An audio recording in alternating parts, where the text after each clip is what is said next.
여민아, 이게 대체 무슨 일이냐? 큰 스님의 호통 소리가 산골짜기를 울렸습니다. 남의 것을 허락 없이 가져간 것이냐? 도둑질을 한 것이냐? 스님, 죄송합니다. 하지만 이소가 하지만은 무슨 하지만이냐? 계율은 지키라고 있는 것이다. 바위 아래 쓰러진 소가 구슬프게 울음소리를 냈어요. 마치 자신 때문에 어린 동자승이 꾸중받는 것을 미안해하는 듯한 소리였죠. 당장 절로 돌아가자. 부처님 앞에서 참회해야 한다. 스님, 이 소는 어떻게 하죠? 여민의 떨리는 목소리와 소의 애절한 울음소리가 산사의 정적을 깨뜨렸습니다. 과연 이 어린 동자승에게 무슨 일이 일어난 걸까요? 왜 스님은 이렇게 화를 내는 걸까요? 그리고 이 소는 어떻게 이 산속에 쓰러져 있게 된 걸까요? 생명을 구하려는 마음과 지켜야 할 계율 사이에서 벌어진 이 이야기를 지금부터 들려드리겠습니다. 새벽 산사는 안개로 잠겨 있었습니다. 동자승 여민은 나뭇잎에 맺힌 물방울을 보며 발걸음을 옮겼죠. 15살의 여민은 이곳 지리산 깊숙한 청암사에서 벌써 3년째 수행하고 있었어요. 부처님 앞에 공양을 올리고 와야지. 여민은 작은 바구니에 정성스럽게 준비한 과일과 물을 담았습니다. 절의 형편이 넉넉하지는 않았지만 매일 아침 부처님께 올리는 공양만큼은 소홀히 할 수 없었거든요. 큰 스님 지화는 늘 말씀하셨죠. 마음이 정성이요. 정성이 곧 공덕이니라. 많고 적음이 중요한 게 아니라 진실한 마음이 중요하다. 산길을 올라가며 여민은 마음속으로 연부를 외웠어요. 나무아미타불, 나무아미타불. 발걸음에 맞춰 반복되는 연불 소리가 새벽 공기에 녹아들었습니다. 이틀 전이었습니다. 공양을 올리고 돌아오는 길에 여민은 평소와 다른 길로 접어들었어요. 산 중턱 바위 옆에서 무언가 큰 것이 움직이지 않고 있는 걸 발견한 거죠. 저게 뭐지? 가까이 다가가 보니 소 한 마리가 바위에 기대어 쓰러져 있었습니다. 누가 봐도 옆 마을에서 길을 잃고 산까지 헤맨 소였어요. 숨은 얕고 몸은 바짝 말라 있었고 다리는 떨려 일어서지도 못했죠. 이럴 수가. 여민은 깜짝 놀라 소 옆에 무릎을 꿇었습니다. 소의 눈동자는 반쯤 감겨 있었지만 미약하게나마 숨을 쉬고 있었어요. 살아있니? 괜찮니? 소의 미약한 숨결만이 대답이었죠. 여민은 소의 마른 코끝을 조심스럽게 만져보았습니다. 차갑고 거칠었어요. 혀도 말라 있었고요. 물이 필요해. 여민은 급히 일어나 주변을 둘러보았습니다. 다행히 가까운 곳에 작은 샘이 있었어요. 손에 물을 받아 소의 입가에 떨어뜨렸죠. 소는 천천히 혀를 내밀어 물을 핥았습니다. 그래, 마셔. 조금씩 천천히 마셔. 하지만 여민의 마음은 복잡해졌어요. 절로 돌아가야 할 시간이었거든요. 게다가 이런 큰 일을 혼자 결정할 수도 없었죠. 어떻게 하지? 스님들께 말씀드려야 하나? 그런데 문제가 있었습니다. 요즘 절의 곡식 형편이 매우 어려웠거든요. 올해 가뭄으로 인해 시주도 줄었고 저장해둔 곡식도 얼마 남지 않았어요. 스님들도 하루 한 끼로 지내는 날이 많았죠.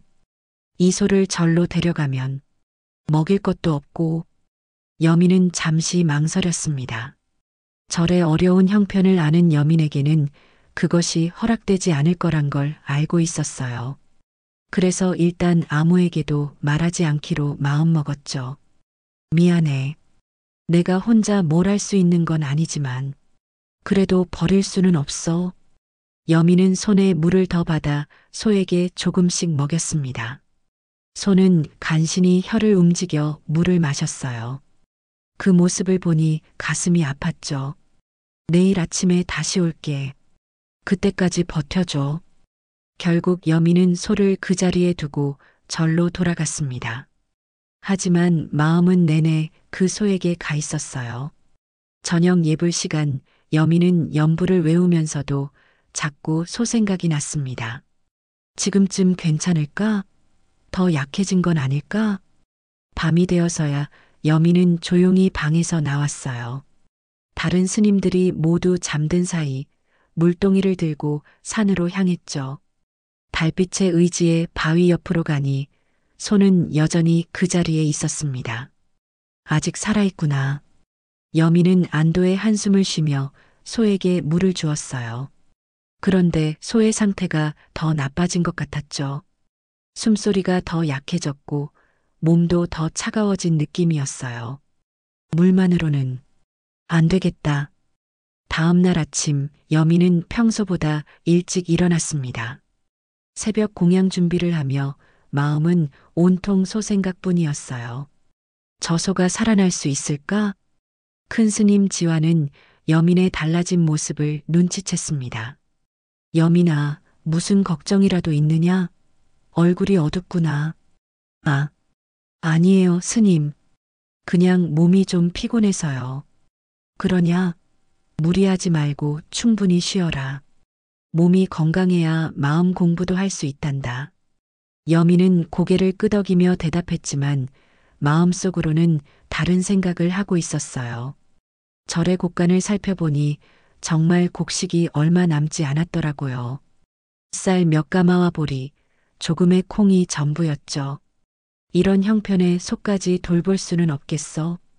점심 공양 후 여민은 다시 소에게 갔습니다. 소의 상태는 더욱 심각해졌어요. 눈동자에 초점이 없었고 숨소리도 거의 들리지 않았죠. 안 돼. 이대로 두면 정말 죽어. 여민은 소의 마른 코를 쓰다듬으며 눈물을 글썽였습니다. 부처님의 가르침이 떠올랐어요. 모든 생명은 소중하다. 사람이든 동물이든 모든 생명에는 불성이 있다고 하셨죠. 하지만 어떻게 하지? 절곡식은 거의 없고. 여민은 밤새도록 고민했습니다. 작은 방에서 웅크린 채 무릎을 끌어안고 있었어요. 훔치는 건 큰 죄야. 절에서 가장 엄하게 다루는 계율이잖아. 부처님의 5개 중 두 번째가 불투독에, 즉 도둑질을 금하는 계율이었습니다. 남의 것을 허락 없이 가져가는 것은 절대 해서는 안 될 일이었어요. 그걸 어기면 큰 스님께 큰 꾸중을 받을 거야. 아니, 수행자로서의 길이 끝날 수도 있어. 하지만 자꾸만 떠오르는 건 바위 아래에서 숨을 끊어가는 소의 눈빛이었습니다. 살고 싶다고, 도와달라고 하는 것 같았어. 여민은 결국 결심을 굳혔어요. 미안해, 부처님. 하지만 이 생명을 버릴 수는 없어. 깊은 밤, 여민은 조용히 절을 빠져나왔습니다. 산 아래 마을로 향했어요. 마을 곡식 창고 근처에는 햇곡식을 말리려고 펼쳐둔 쌀자루가 놓여 있었죠. 정말 해도 될까? 여민은 손을 가져다 대고, 다시 거두고, 다시 대고, 떨었습니다. 헐칠하면 안 돼. 안 되는데. 하지만 죽는 걸 두고도 가만히 있으면 그것도 죄 아닐까? 고민 끝에 여민은 눈을 감고 바가지 반만큼 조심스레 쌀을 떠서 품에 넣었어요. 가슴이 쿵쾅거렸죠. 이게 맞는 건가? 부처님께서 보고 계신데. 하지만 이미 손에 든 쌀을 다시 내려놓을 수는 없었습니다. 여민은 급히 산으로 돌아갔어요. 밤새 걸어서 소에게 돌아온 여민은 작은 솥에 불을 피웠습니다. 쌀로 묽은 죽을 끓였어요. 정성스럽게 저으면서 마음속으로 기도했죠. 부처님, 제가 죄를 지었습니다. 하지만 이 생명만큼은 살려주세요. 죽이 완성되자 여민은 조심스럽게 소의 입에 가져다 댔어요. 소는 거의 멈춰가던 혀를 움직여 한 모금씩 삼켰습니다. 그래, 천천히 마셔. 천천히. 그러다 소의 눈동자가 아주 천천히 여민을 향해 움직였어요. 희미하지만 분명히 여민을 바라보고 있었죠. 너도 살고 싶구나. 여민은 그 순간 눈물이 주르르 흘렀습니다. 그 눈빛에서 간절한 생명력을 느꼈거든요. 내가 지킨 거야. 계율을 어겼지만 너의 생명은 지킨 거야. 하지만 동시에 무거운 죄책감이 밀려왔어요. 이제 어떻게 하지? 스님들께 들키면? 여민은 밤이 새도록 소 옆에 앉아 있었습니다. 죄와 구원 사이에서 흔들리면서요. 내일부터는 어떻게 해야 할까? 새벽이 밝아오면서 여민은 급히 절로 돌아왔어요. 다른 스님들이 깨어나기 전에 방으로 들어가 눈을 감았지만 잠은 오지 않았습니다. 그 이후 사흘이 지났습니다. 여민은 매일 밤 소를 몰래 돌보았어요. 남은 쌀로 조금씩 죽을 끓여 먹였죠. 소는 아주 조금씩이지만 살아나는 기미를 보였습니다. 조금 나아진 것 같아. 소의 눈에 조금씩 생기가 돌아왔고 숨소리도 전보다 안정되었어요. 하지만 여민의 마음은 편하지 않았습니다. 나는 도둑이야. 남의 것을 훔친 도둑. 낮에는 평상시처럼 전리를 도왔지만 마음속으로는 계속 죄책감에 시달렸어요. 부처님 앞에서 예불을 올릴 때도 고개를 들 수가 없었죠. 부처님께서 다 보고 계시는데 어떻게 해야 하나? 큰 스님 지화는 요즘 여민의 달라진 모습을 계속 지켜보고 있었습니다. 여민아, 요즘 많이 피곤해 보이는구나. 밤에 잠을 못 자는 것 같은데. 아, 네, 스님. 괜찮습니다. 무슨 고민이라도 있으면 언제든 말해라. 혼자 끙끙 앓지 말고 말이야. 여민은 고개만 끄덕였어요. 말하고 싶었지만 할 수가 없었죠. 그런데 절 안에서 이상한 기척을 느끼는 스님들이 생겼습니다. 밤중에 누군가 움직이는 소리가 들린다는 거예요. 어젯밤에도 발소리가 들렸는데 누가 밤에 돌아다니는 거지? 혹시 야생동물이 내려온 건 아닐까? 아니면 도둑이 든 건 아닐까? 요즘 세상이 어수선하니까. 여민은 이런 이야기를 들을 때마다 식은땀을 흘렸어요. 들키면 어떻게 하지? 더욱 조심스럽게 움직였지만 매일 밤 소에게 가지 않을 수는 없었습니다. 소가 조금씩 회복되고 있었거든요. 아직 완전히 괜찮아진 건 아니야. 며칠 더 돌봐야 해. 넷째 날 밤 여민은 또다시 소에게 죽을 먹이고 있었어요. 소는 이제 목을 조금 들 수 있을 정도로 회복되었죠. 많이 좋아졌구나. 다행이야. 그런데 갑자기 멀리서 발소리가 들렸습니다. 누가 오나? 여민은 깜짝 놀라 불을 끄고 숨었어요. 하지만 다행히 그냥 지나가는 소리였죠. 위험해. 들킬 뻔했어. 하지만 여민은 계속 소를 돌봤습니다. 이제 포기할 수는 없었거든요. 너를 살린 거야. 끝까지 책임져야지. 한편 절에서는 다른 문제가 생기고 있었어요. 곡식이 예상보다 빨리 떨어지고 있었거든요. 이상하다. 쌀이 너무 빨리 줄어든다. 계산이 안 맞아. 이렇게 먹으면 보름도 안 돼서 떨어질 거야. 스님들은 고개를 갸웃거렸지만 워낙 적게 먹고 있어서 누가 더 먹었다고 생각하지는 않았어요. 여민은 이런 이야기를 들으면서 더욱 괴로워했습니다. 내가 가져간 쌀 때문이야. 어떻게 하지? 다섯째 날 여민은 소의 상태를 확인했어요. 이제 소는 고개를 들고 주변을 둘러볼 수 있을 정도가 되었죠. 정말 많이 좋아졌어. 조금만 더 있으면 일어설 수도 있을 거야. 하지만 동시에 걱정도 생겼어요. 소가 완전히 회복되면 어떻게 하지? 주인한테 돌려보내야 하나? 아니면? 여민은 소의 목을 쓰다듬으며 고민했습니다. 너의 주인이 있을 텐데 걱정하고 있을 거야. 그런데 그때 소가 여민의 손을 핥았어요. 따뜻하고 거친 혀의 감촉이 전해졌죠. 고마워하는 거야? 여민은 미소를 지었지만 곧 무거운 마음이 들었습니다. 하지만 나는 죄인이야. 남의 것을 훔친. 그날 밤도 여민은 잠을 이룰 수 없었어요. 손은 살아났지만 자신은 큰 죄를 지었다는 생각 때문이었죠. 엿새째 되는 날 아침, 청암사에 예상치 못한 방문객들이 찾아왔습니다. 마을 사람 5명이 절 입구까지 올라온 거예요. 스님께서 계십니까? 중요한 이야기가 있어서 왔습니다. 큰 스님 지화가 마당으로 나왔어요. 무슨 일이십니까? 이렇게 일찍 올라오시다니. 마을 이장 박서방이 앞으로 나섰습니다. 스님, 며칠 전부터 우리 마을에서 곡식이 없어지고 있소이다. 어젯밤에도 쌀이 사라졌어요. 그게 무슨 말씀이십니까? 도둑이 든 것 같습니다. 이 산에 사는 분들이 혹시 이상한 일을 보신 분 계신지 여쭤보려고 왔어요. 지화 스님은 조용히 고개를 끄덕였습니다. 그런 일이 있었군요. 하지만 저희 절에서는 특별한 일을 본 적이 없습니다. 정말입니까? 산에는 스님들밖에 안 계시잖아요. 마을 사람들의 목소리가 점점 날카로워졌어요.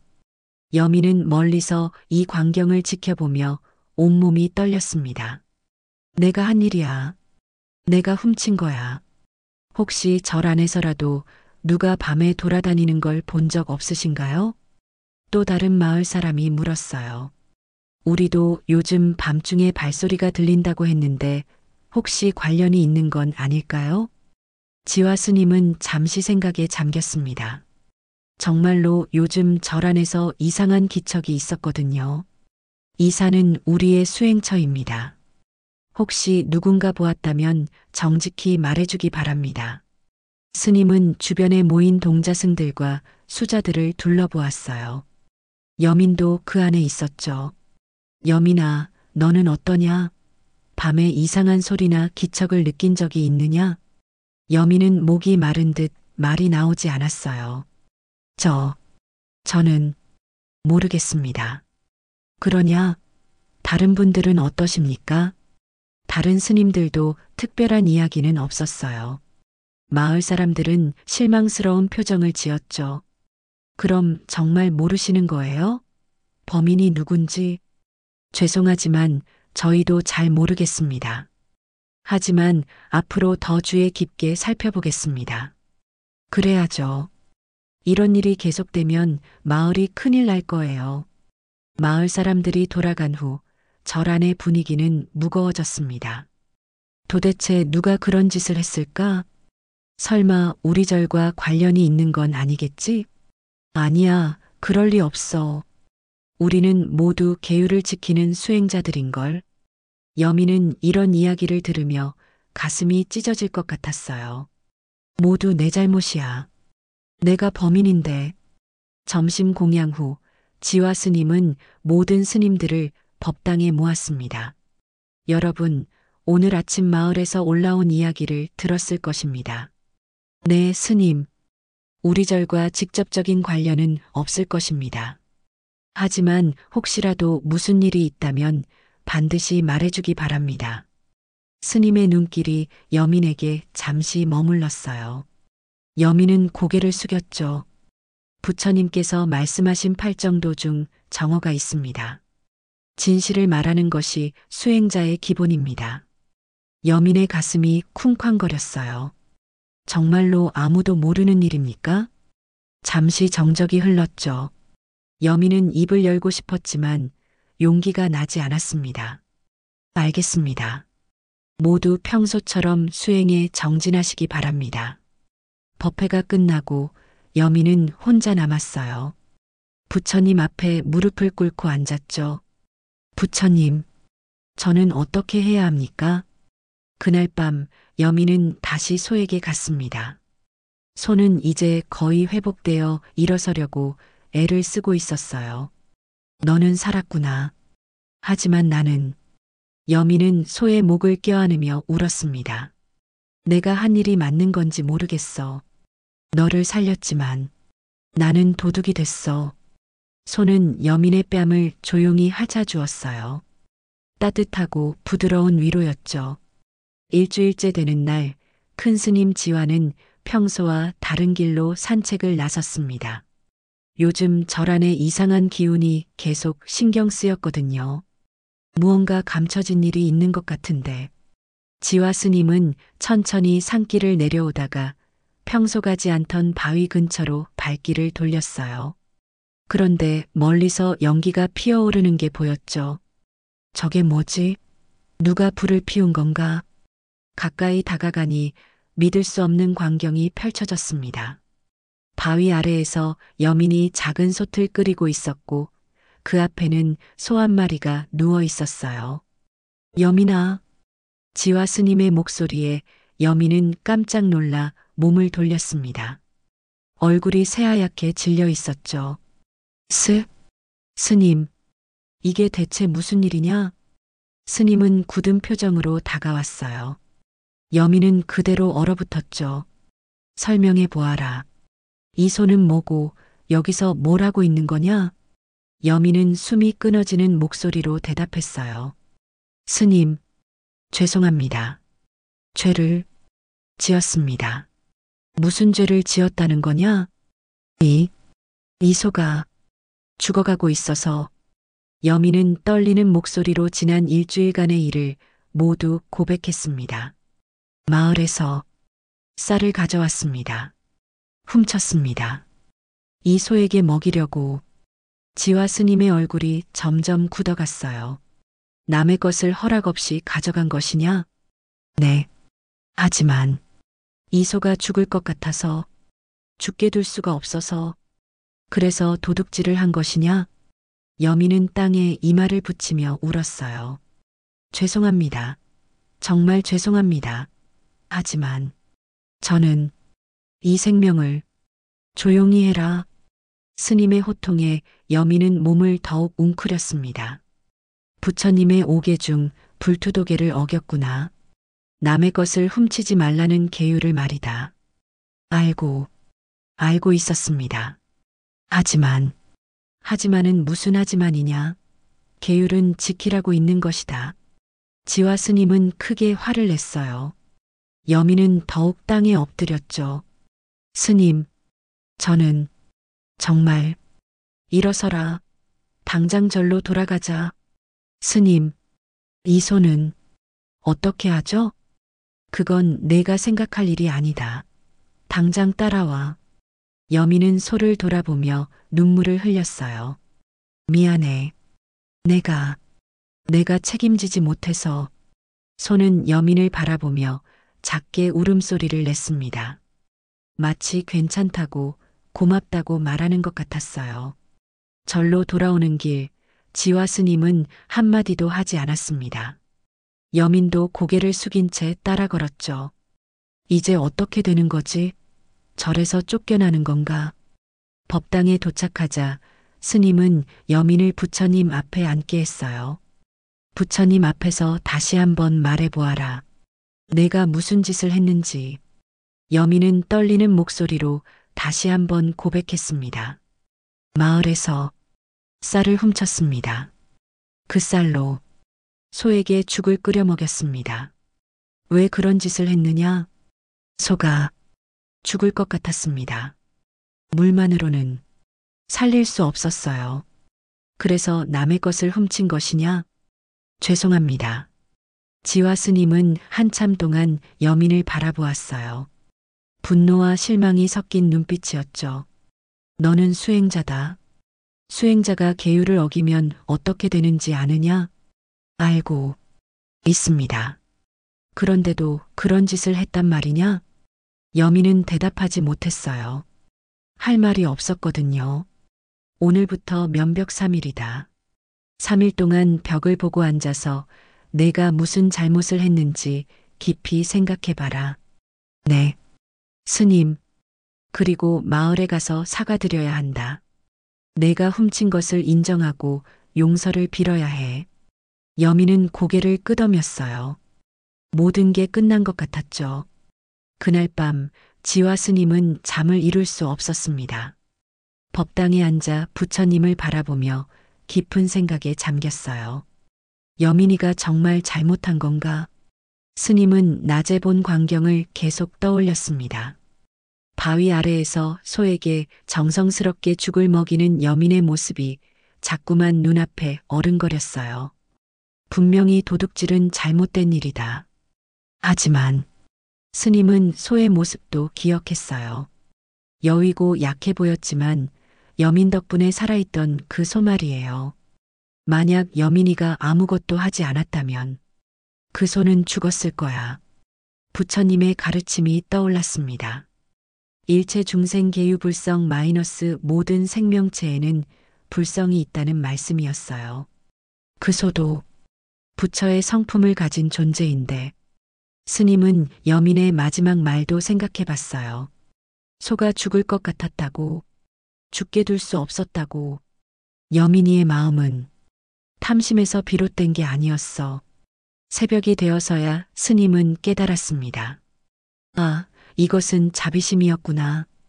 여민이가 한 일은 분명히 계율을 어긴 것이었지만 그 마음만큼은 순수한 자비였다는 걸 알았어요. 하지만 계율도 지켜야 하고 참 어려운 문제로군. 스님은 부처님께 조용히 기도했습니다. 부처님, 이 늙은 스님에게 지혜를 주십시오. 어떻게 해야 할지 가르쳐 주세요. 그때 마음속에 부처님의 말씀이 떠올랐어요. 계율의 근본은 자비이니라. 그렇구나. 계율도 자비에서 나온 것이지. 스님은 비로소 이해했습니다. 계율과 자비가 충돌할 때 진정한 수행자는 어떻게 해야 하는지를 말이에요. 다음 날 아침 스님은 면벽하고 있는 여민을 찾아갔어요. 여민아. 네. 스님. 밤새 생각을 많이 했다. 여민은 고개를 들지 못했어요. 어제 너에게 화를 낸 것은 계율을 어겼기 때문이었다. 네. 잘못했습니다. 하지만 너의 마음만큼은 틀리지 않았다. 여민이 놀라서 고개를 들었어요. 스님, 너는 생명을 살리고 싶었던 것이지 탐욕 때문에 훔친 게 아니었다. 하지만 계율을 어긴 것은 분명히 잘못이다. 하지만 그 뿌리에 자비가 있었다면 이것은 쉽게 판단할 일이 아니구나. 스님은 여민 옆에 앉았어요.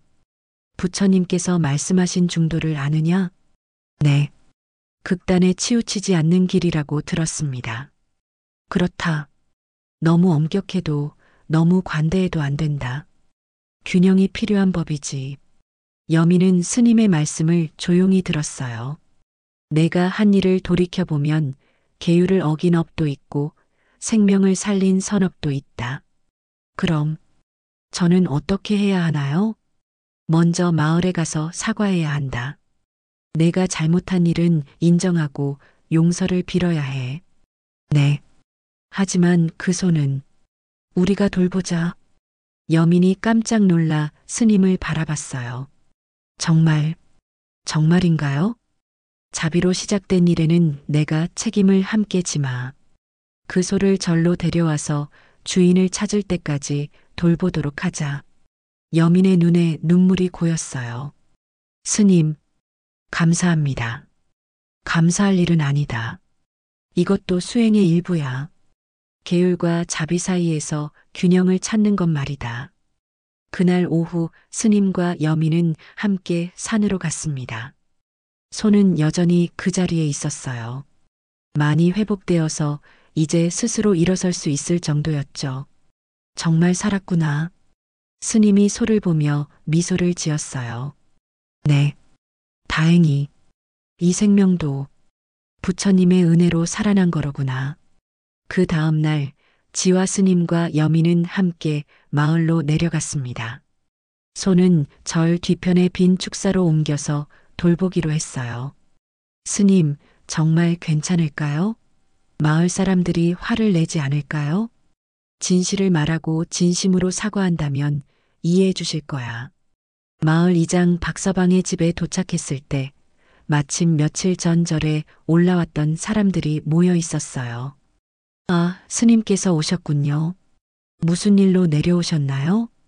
중요한 이야기가 있어서 왔습니다. 여러분께 사과드릴 일이 있어요. 사과요? 지화 스님은 여민을 앞으로 나서게 했어요. 이 아이가 여러분께 직접 말씀드리겠습니다.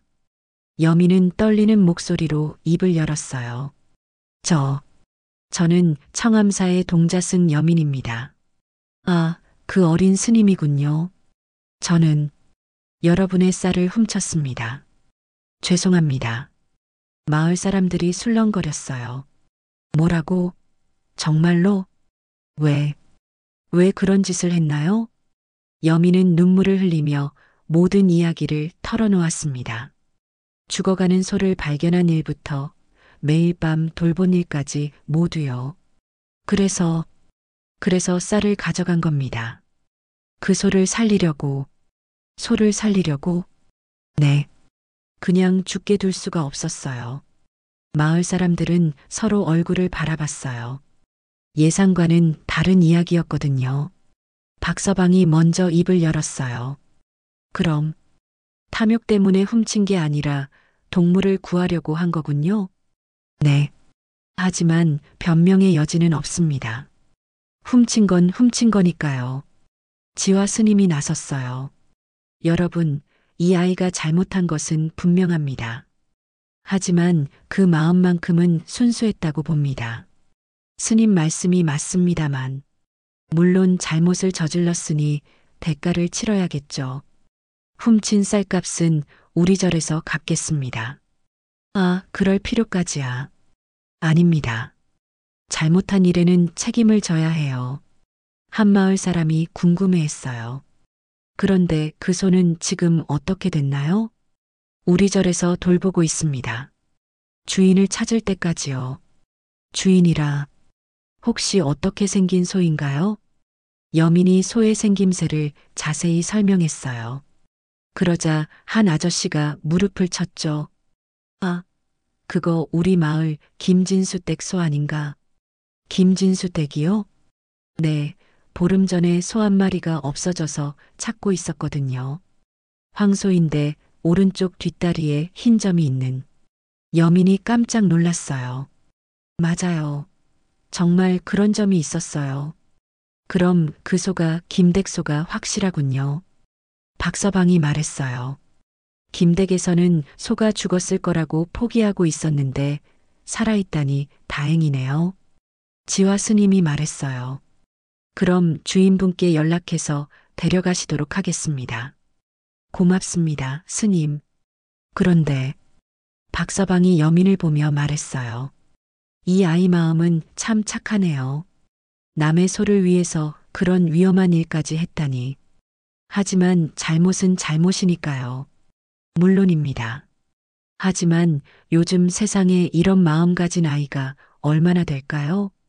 다른 마을 사람들도 고개를 끄덕였어요. 맞아요. 보통 아이들은 그냥 지나쳤을 텐데. 착한 마음씨를 가졌구먼. 여민은 부끄러워서 고개를 숙였어요. 그래도 잘못한 건 잘못한 거예요. 용서해달라고 할 생각은 없습니다. 박서방이 웃으며 말했어요. 참 듬직하네요. 이 정도면 충분히 용서받을 만합니다. 정말 괜찮으신가요? 괜찮아요. 대신 앞으로는 이런 일 없도록 조심하세요. 네, 감사합니다. 그날 저녁 김진수 씨가 절로 찾아왔어요. 소를 보자마자 눈물을 흘렸죠. 얘야, 여기 있었구나. 죽은 줄 알았는데. 소도 주인을 알아보고 기뻐했어요. 정말 고맙습니다, 스님. 그리고 어린 스님도 고마워요. 김 씨는 여민에게 깊이 인사했어요. 덕분에 내 소가 살았어요. 정말 고맙습니다. 일주일 후 김진수 씨는 건강해진 소를 데리고 돌아갔습니다. 헤어지는 순간 여민은 아쉬운 마음이 들었어요. 잘 가, 건강하게 살아. 소는 마지막으로 여민의 손을 핥아주었어요.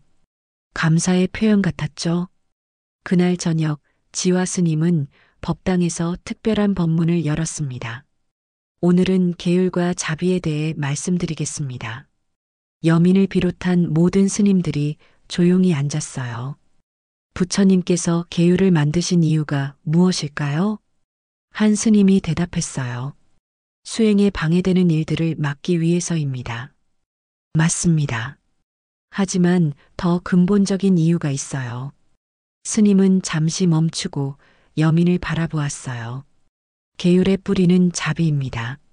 남을 해치지 않고 모든 생명을 소중히 여기는 마음에서 나온 것이죠. 그렇다면 계율과 자비가 충돌할 때는 어떻게 해야 할까요? 여민이 조심스럽게 손을 들었어요. 스님, 저는 아직도 잘 모르겠습니다. 그 혼란이 바로 성장의 시작이다.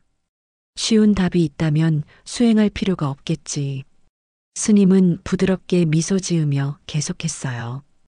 여민아, 너는 지난 일을 통해 무엇을 배웠느냐? 계율을 지키는 것도 중요하지만 생명을 살리는 마음도 소중하다는 걸 배웠습니다. 그렇다. 그리고 무엇보다 중요한 것은? 여민은 잠시 생각하다 대답했어요. 진실을 말하는 것, 그리고 책임을 지는 것입니다. 잘 깨달았구나. 정업이란 옳은 행동을 하는 것인데 때로는 어떤 것이 옳은지 판단하기 어려울 때가 있다. 다른 스님이 물었어요. 그럴 때는 어떻게 해야 합니까? 마음을 깊이 들여다보는 것이다.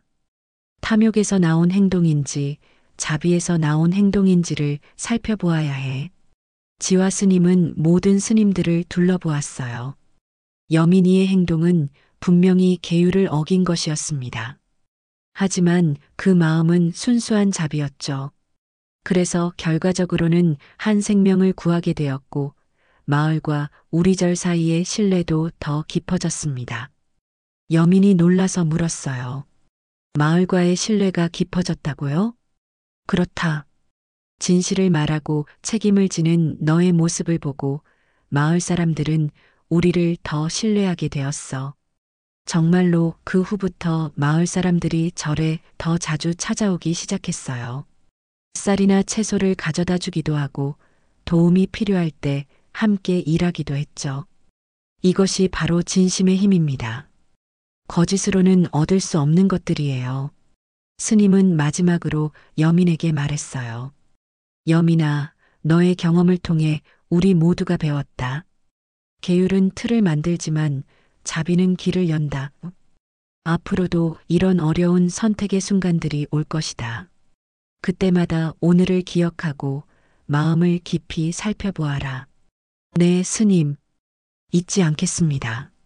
그날 밤 여민은 혼자 마당에 나와 별을 보았어요. 정말 신기해. 나쁜 일이라고 생각했는데 오히려 좋은 일이 된 거야. 저 멀리서 소 울음소리가 들려왔어요. 아마 김씨 집에서 행복하게 지내는 소의 소리일 거예요. 잘 지내고 있구나. 여민은 미소를 지으며 생각했어요. 계율과 자비, 둘 다 소중한 거구나. 어느 하나만 고집하면 안 되는 거야. 한 달 후, 여민은 완전히 달라져 있었습니다. 전보다 더 깊이 생각하고 더 신중하게 행동하게 되었어요. 그리고 무엇보다 생명을 대하는 마음이 한층 깊어졌죠. 부처님, 제게 큰 가르침을 주셔서 감사합니다.